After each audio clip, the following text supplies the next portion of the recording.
Indonesia memiliki pertumbuhan ekonomi yang stabil sebesar 5,8% dan pendapatan per kapita yang terus meningkat dari $2.200 di tahun 2000 menjadi $3.580 di tahun 2013. Dengan angka kemiskinan yang semakin menurun dari 14,2% di tahun 2009 menjadi 11,4% di tahun 2013. Namun demikian, sanitasi masih menjadi permasalahan besar yang harus diatasi.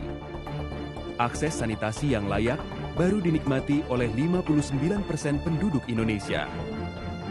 Berarti, lebih dari 100 juta orang masih berisiko terkena penyakit-penyakit berbasis lingkungan. Diperkirakan Indonesia kehilangan 56 triliun rupiah setiap tahunnya karena sanitasi yang buruk dan terdapat 121.000 kasus diare yang memakan korban lebih dari 50.000 jiwa. Biaya kesehatan yang timbul akibat sanitasi yang buruk per tahunnya diperkirakan mencapai 31 triliun rupiah atau rata-rata 139.000 per orang. Di samping itu, akibat 6 juta ton kotoran manusia setiap tahun yang dibuang dan mencemari badan air, menyebabkan biaya pengolahan air minum menjadi semakin tinggi dan tidak terjangkau oleh masyarakat miskin. Pada akhir periode rencana pembangunan jangka panjang tahun 2025 nanti, Indonesia bertekad untuk setara dengan negara berpenghasilan menengah atas atau Upper Middle Income Country. Indonesia akan menjadi negara yang lebih kuat dan memiliki daya saing yang lebih tinggi. Untuk itu, pemerintah Indonesia bertekad meningkatkan akses sanitasi atau universal akses pada tahun 2019, termasuk listrik dan air minum yang juga merupakan kebutuhan dasar manusia. Di bidang sanitasi, pemerintah telah menetapkan sanitasi total berbasis masyarakat atau STBM sebagai pendekatan nasional pembangunan sanitasi di Indonesia. STBM sebagai hasil refleksi pembelajaran ketidakberhasilan program sanitasi di dunia yang berfokus kepada infrastruktur. STBM menitikberatkan terciptanya perubahan perilaku melalui pemberdayaan masyarakat. STBM membuktikan bahwa masyarakat dengan modal sosial yang dimilikinya mampu bergerak untuk memenuhi kebutuhan sanitasi diri dan masyarakatnya. Sejak diterapkan secara nasional di tahun 2008, STBM telah dilaksanakan di lebih dari 17.000 desa. Hampir 3.000 diantaranya telah mencapai kondisi stop buang air besar sembarangan. Kabupaten Pacitan telah diverifikasi dan mendeklarasikan diri sebagai kabupaten dengan status bebas dari praktik buang air besar sembarangan. Pada periode tersebut terjadi peningkatan akses sanitasi yang layak bagi 17,5 juta penduduk perdesaan Indonesia. STBM juga telah berhasil memobilisasi dukungan pembiayaan dari masyarakat dan lembaga non-pemerintah jauh lebih besar daripada jumlah dana pemerintah di bidang sanitasi.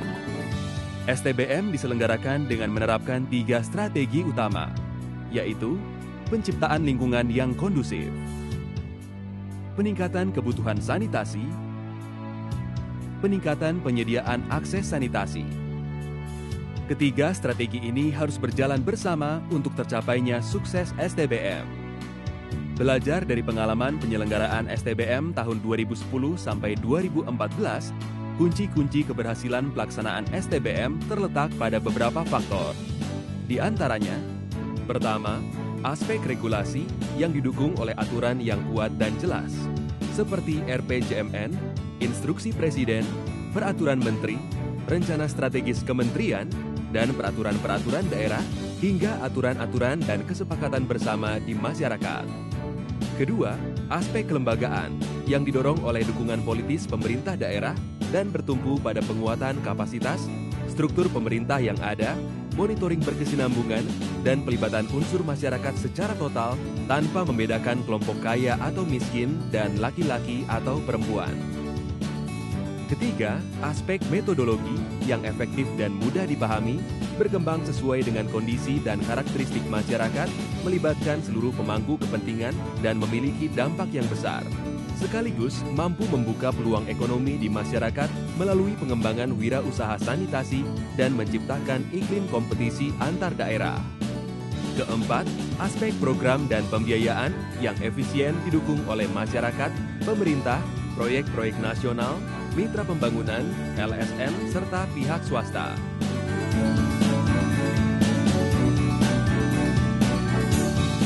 Tantangan terbesar dalam penerapan STBM menuju universal akses adalah penyiapan SDM dalam skala luas dan penguatan koordinasi serta kerjasama lintas sektor untuk pembangunan sanitasi yang lebih baik. Pertemuan Rapat Kerja Nasional STBM ini berupaya menjawab isu-isu kunci untuk mengoptimalkan kontribusi STBM untuk mencapai akses sanitasi universal di Indonesia di tahun 2019. Diharapkan, pertemuan ini dapat memberikan masukan terhadap arah garis besar pelaksanaan STBM 2015 sampai 2019 dan membangun serta memperkuat komitmen pemangku kepentingan sanitasi di Indonesia menuju terwujudnya visi Indonesia 2025 menjadi negara yang berpenghasilan menengah atas.